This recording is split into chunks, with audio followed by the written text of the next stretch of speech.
Dans cette vidéo, vous allez apprendre comment faire une analyse de la référence. Cette analyse est assez simple conceptuellement puisqu'il s'agit de calculer les temps de voyage et ou les distances entre un premier jeu de structures, qui sont nos structures de départ, et un deuxième jeu de structures, nos structures d'arrivée.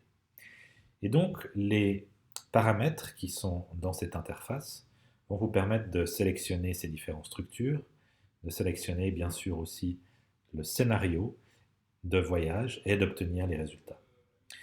Je vous montre comment sélectionner d'abord l'occupation du sol, qu'on a bien sûr besoin, l'occupation du sol fusionnée, qui s'affiche ici avec les 6 catégories d'occupation du sol.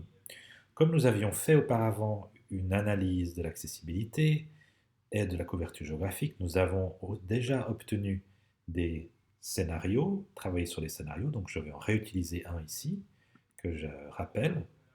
Ce scénario s'affiche ici dans cette table en bas, où les vitesses et les modes de transport sont déjà choisis. Il me suffit d'appuyer sur importer le contenu de la table ici, pour que ces valeurs se mettent dans notre table, qui est éditable. Si je veux modifier ces valeurs, je peux le faire ici, mais nous allons les garder les mêmes pour l'exercice. Ensuite, il faut indiquer à AccessMod quelles sont mes structures de départ et quelles sont mes structures d'arrivée. Donc le jeu de départ, c'est les structures de départ, et puis les structures A, ce sont les structures d'arrivée. Alors, nous avons deux champs possibles ici, puisqu'il se pourrait que vos structures de départ et vos structures d'arrivée se trouvent dans deux shapefiles différents que vous auriez importés dans AccessMod auparavant.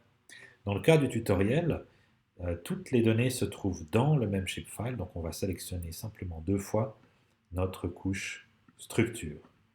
Il faut alors simplement lui indiquer, comme d'habitude, quelle est la colonne qui contient l'identificateur unique. Dans notre cas, c'est la colonne 4, et la colonne qui contient le nom de nos structures, ce qui sera aussi très utile pour les résultats. Même chose pour notre deuxième jeu de structure, 4 et nez. Je descends et vous voyez qu'il y a maintenant deux tableaux de structure, de départ et d'arrivée. Et il faut que je sélectionne maintenant quelles sont les structures de départ et quelles sont les structures d'arrivée. On peut le faire manuellement, simplement en venant cocher ou décocher les structures qui nous intéressent pour garder un jeu final dont on veut calculer les distances et les temps de voyage, mais on peut le faire de manière meilleure avec ce petit outil de sélection automatique. Et pour ce faire, on va faire l'exercice en sélectionnant les structures de départ qui correspondent à nos health centers, nos centres de santé, qui vont aller référer vers les différents hôpitaux. Ces hôpitaux feront partie du deuxième jeu d'arrivée. Donc pour sélectionner ces health centers, je viens simplement dans l'outil ici de sélection pour construire une petite requête. On choisit la colonne qui se nomme HFType et on veut que les valeurs dans cette colonne soient égales à health center. Donc avant de faire ça, je vais d'abord tout désélectionner. Puis aussi, je peux appliquer ma sélection ici. Et j'ai bien mes 5 health centers ici qui sont sélectionnés automatiquement. Je peux maintenant descendre dans l'autre table et sélectionner uniquement mes hôpitaux. Alors, il y a deux manières de faire. On choisit bien sûr toujours la colonne HFType. Et je peux dire, eh bien, toutes les structures qui sont différentes d'un health center, donc je désélectionne d'abord tout. Tout ce qui est différent d'un health center, je le sélectionne. Et vous voyez que mes 5 hôpitaux ici sont sélectionnés.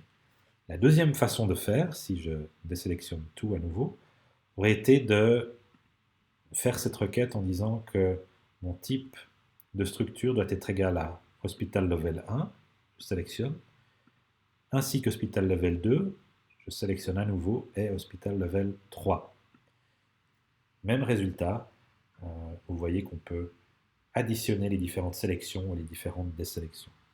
J'ai maintenant mes 5 structures de départ, mes 5 structures d'arrivée qui sont sélectionnées. Il me reste quelques paramètres d'analyse. Le premier, c'est de nouveau le type d'analyse, isotrope ou anisotrope. On va garder anisotrope pour que les pentes qui sont calculées par le DEM puissent venir éventuellement modifier nos vitesses de marche et de vélo lors du mouvement.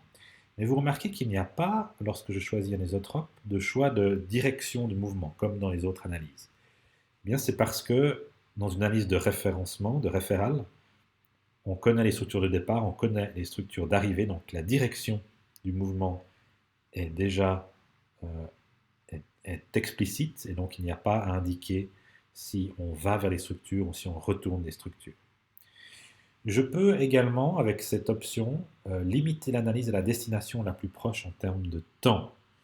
Et si on coche cette option, on aura dans les fichiers de résultats eh bien, seulement les résultats pour les structures qui sont les plus proches en termes de temps de voyage. Ce n'est pas ce que nous voulons dans l'exercice, puisque nous voulons avoir l'entièreté des résultats, toutes les distances, tous les temps entre chacune de nos structures de départ et chacune des structures possibles d'arrivée. On peut ensuite mettre une durée maximum de voyage, qui par défaut est à 120 minutes.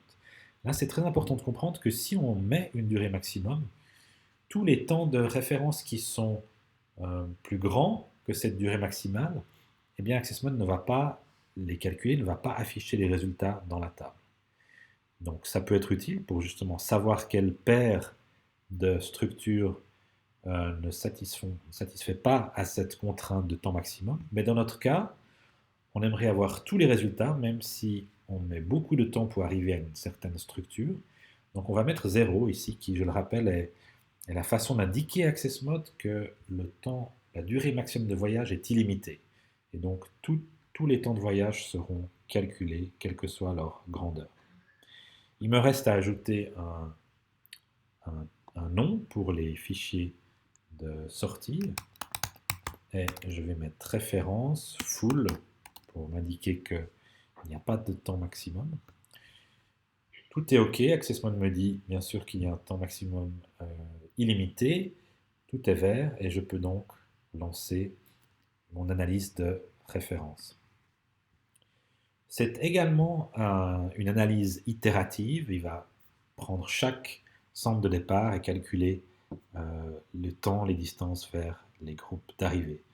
Donc si vous avez beaucoup de facilité, beaucoup de structure et une résolution haute de vos rasters, ça peut prendre beaucoup de temps. AccessMod m'indique ici les résultats. Et les résultats de cette analyse sont essentiellement des tables dans lesquelles sont recensés les temps et les distances entre les centres. Si je vais maintenant dans mon module données et que sous filtre, je coche filtrer la dernière analyse uniquement, j'aurai ici tous mes résultats de cette analyse que vous pouvez, à l'aide de l'outil archive, archiver dans un zip et exporter sur votre machine pour les ouvrir ensuite, par exemple dans Excel. Si vous voulez plus de détails sur le contenu de ces tables, la façon de les lire, vous pouvez vous référer à la section 5.5.5 du manuel de l'utilisateur.